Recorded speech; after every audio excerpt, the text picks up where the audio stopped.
The death of Christopher Moltisanti in The Sopranos was a very big turning point, and for it to happen so late at the end, it's almost Tony Soprano's last arc in the entire show. It's the last moment of when he loses all trace of morality and basically admits to the world and himself by the end of it that he is a bad man and he is a psychopath or sociopath, considering I think he was turned into this. Today, I'm just going to talk about all my thoughts on Christopher Moltisanti's death and all the parallels and all the metaphors in the episode that it drops, and just explain why this was Tony Soprano's final irredeemable act in the entire show. So, first thing that I don't hear enough people talk about is the fact that the story starts off with Junior Soprano trying to kill Tony. Junior is Tony's uncle, and it's seen as such an irredeemable act that Junior tried to kill his own family, his own nephew even.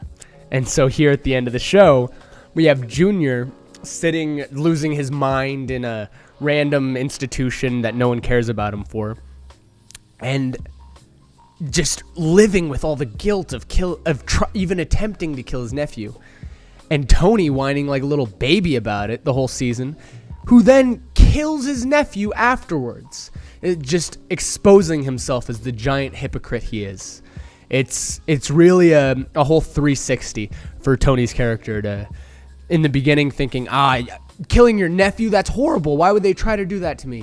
In the end, killing Christopher Moltisanti for nothing more than his own convenience. Also, when Tony is waking up the next morning after killing Christopher, you hear crows cawing outside his door.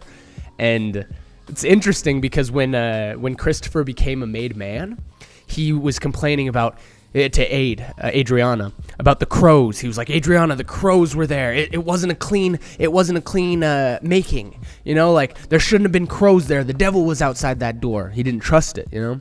And so right when he dies, the crows return to Tony's house, almost calling him, almost saying, we saw what you did. You know? And I always thought that was pretty eerie whenever I saw it in the episode. Also, I want to talk about Tony's relief scene. When Tony has a dream, and I personally believe the only time Tony Soprano ever tells the truth is when it's a dream sequence. Tony Soprano's such a big liar, you basically never get a truthful statement out of him unless he's incredibly messed up, like he's drunk or high or something. Then he might say the truth, or if he's in a dream. Those are the only two times I ever really see him say the truth. So in that relief scene where he explains that he's just pretty much happy Christopher's dead, just shows you how far Tony Soprano's really gone. And you can see him throughout the episode trying to drop hints about this and trying to get other people to also admit that they're relieved. Like he talks to Carmela, just projecting on her. And he's like, Carmela, like, when I called you and told you Christopher was dead, Am I mistaken, or could I hear a twinge of a relief in your voice? And Carmela was, of course, like, don't say that, Tony. There was no relief in my voice, Tony. Like, how could you even say that? And, of course, Tony's sad. He's like, oh, I thought maybe you'd be happy my nephew was dead, too. But, of course, they aren't happy your nephew's dead. You're a psychopath, Tony. And it just goes to show, Tony doesn't value family at all. He constantly says he values family, but he doesn't, because he's perfectly willing to kill family. And I personally think he'd even kill AJ up to a certain point. That one scene with AJ just giggling in his room, Tony looked at him with such disdain, like, I wish I could murder you, just suffocate you right here and now. So Tony obviously doesn't value family like he says he does, considering he kills family constantly. He's done it, at least 3 times throughout this show. So he's just a liar. And in this episode, it really shows that. Tony pretty much only cares about death when someone tries to commit suicide. And I think that even traces back to his girlfriends that reminded him of his mother, and his mother constantly like saying things like, I might as well die then, shouldn't I, Tony? Like just manipulative things like that. That seems to be the only time Tony ever cares if someone's sad. before they try to kill themselves, he just couldn't give a shit, to be honest. Just water off his back. And just, like, he's like, well, if you were really sad, then you should have tried killing yourself, and then I could have known. Gosh, Carmela, why didn't you try killing yourself? I could have known. Tony pretty much only cares when it gets to that point. But any point before that, he could not give a damn. Not a single one. Because the Mafia's family talk is bullshit. It's all about the money. It's always been about the money. And I also wanted to talk about a line that's in an episode prior. The episode when kind of makes me giggle. When Christopher Moltisanti sits on the dog because he's high on heroin. And I know it's not funny, but like I know it's not an actual dog that died, It's kind of funny seeing that prop dog just flopping around, But when Tony finds out that he did that, Tony says, "Why, I ought to suffocate you for that," which is kind of interesting because he did end up suffocating him in the end, and just a little funny foreshadowing.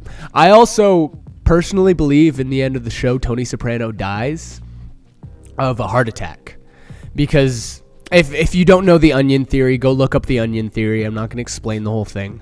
But in that scene where Tony says, "I ought to suffocate you," Christopher responds, "Well, the way you eat, you're going to get a heart attack before you're 50.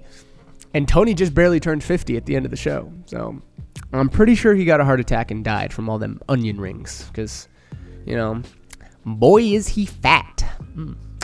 So Tony doesn't value anyone except for women as well. And very clear. Up till this point in the show, you kind of think he does value Christopher. But this is the real obvious turning point of he only cares about women. And kid's foot and then laughing about it towards the end of the show. Which AJ, I think his plotline really matters with Tony's plotline in this one. Because AJ's teacher's asking questions open for interpretation. This is just about talking about it and bringing out ideas, because it's always fun with a show like this that's so deep and complex. It always makes you want to talk about them. Also, I love how the episode ends showing the Tony for killing your nephew. It's kind of hard to not care. It's kind of hard to care about dumping asbestos in a lake when you just killed your fucking nephew.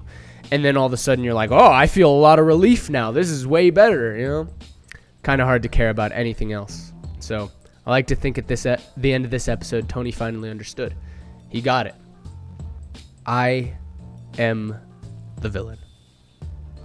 Anyways, I hope you guys enjoyed me talking about The Sopranos.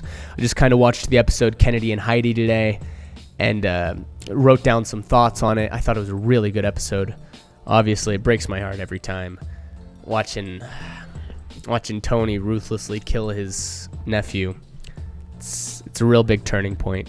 I never thought he would be able to kill Christopher, but now looking back on it, he always wanted to. Like, this was a turning point for the audience. This was the audience going, whoa, I can't believe Tony could do that. But this wasn't a turning point for Tony. Tony always knew that he could have and should have killed Christopher earlier. This was just him when he finally got the shot. And he didn't hesitate. Not for 1 second. And that's the sadness of Tony Soprano. And why no one loves him. Anyways, hope you guys enjoyed the video.